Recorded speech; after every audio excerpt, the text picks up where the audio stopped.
There are some Muslims who have put the claim to me that there is a prophecy in the book of Isaiah, chapter 29, which proves that a prophet would arise given a book, though he does not know how to read, though he is illiterate. In this video, I am not attacking Islam. The claim has been put to me by Muslims, and I'm merely responding. So my explaining this verse is not an attack.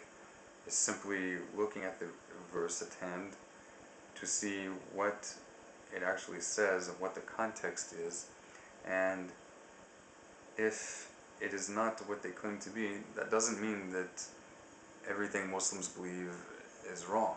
It simply means that this shouldn't be used as a proof, and even if they want to continue to use it as a proof, now they can better understand why Jewish people at least will not find it so convincing, or anybody who reads the chapter. Alright, Isaiah chapter 29. The verse they use is verse 11 through 12. And the whole vision is to you, in plural in Hebrew, lochem, like the words of a sealed book, which they give to one who knows books, saying, please read this. Then he says, I can't, for it's sealed. And the book is given to one who does not know books, saying, please read this. And then he says, I do not know books. So there's the claim. Alright. A few verses back, we see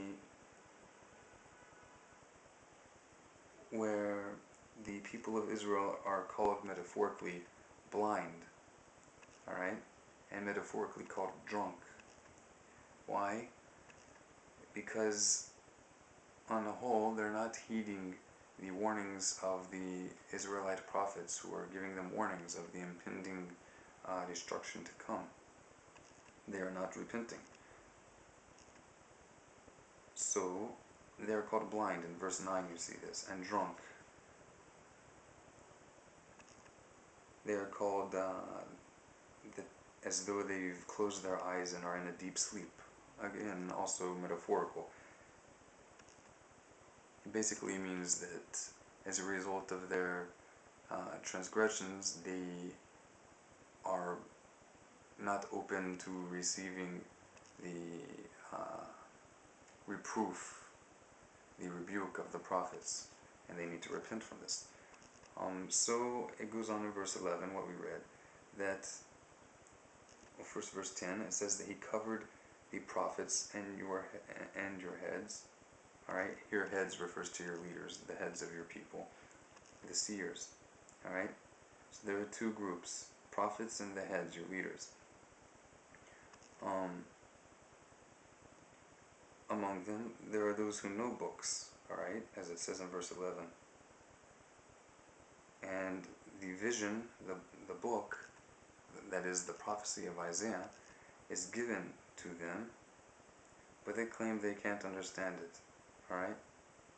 It's like a sealed book. Then they give the prophecy even to people who don't know books. And they say that they don't know books. It's in singular, as terms in the book of Isaiah and throughout the Bible are often in singular in reference to a particular type, not one individual. And it goes on and it states,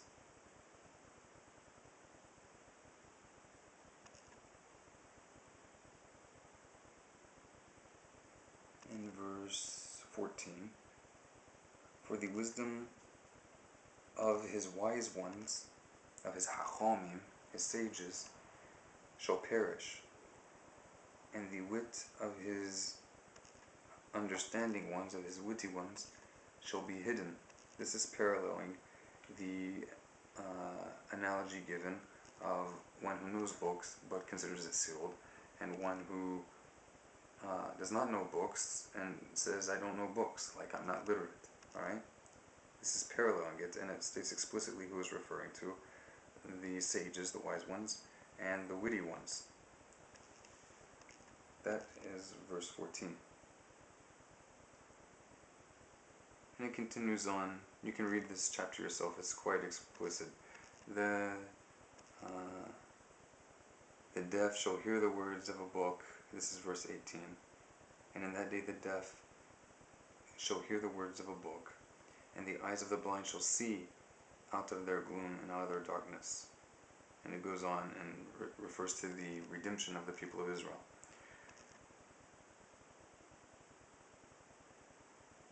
That quite clearly refers back to those who considered the book sealed and who considered themselves illiterate in regard to the prophecy before they were blind to the truth. But in verse 18, the same ones, eventually, they will hear, they will understand. Though they were blind before, now they will see. And it goes on, and it talks about, again, as I said before, the redemption of the people of Israel. That doesn't make so much sense in my mind, and as far as the opinion of most Muslims go, that the people of Israel will be restored. And then in verse 24, at the very end of the chapter, it says, those who erred in spirit shall come to understanding, and those who murmured like as unintelligent murmurings, they shall learn the teaching. Alright? So though before they may have claimed to be illiterate, though even those who knew the books considered the book sealed, the prophecy, the reproof, something unintelligible, unacceptable, at the end of the chapter it explains that they shall learn a teaching. They shall come to understanding. Now if this were Muhammad, it would mean that he eventually became literate, but it would also mean that he's among the people of Israel and that he takes part in their redemption and is only one of many people who were illiterate and blind and deaf, all in a metaphorical sense, and has now had his eyes open. It's up to you whether or not you consider that the case. I think the chapter speaks for itself, and I'm not even sure if I needed to make this video. I think it's time to go to sleep.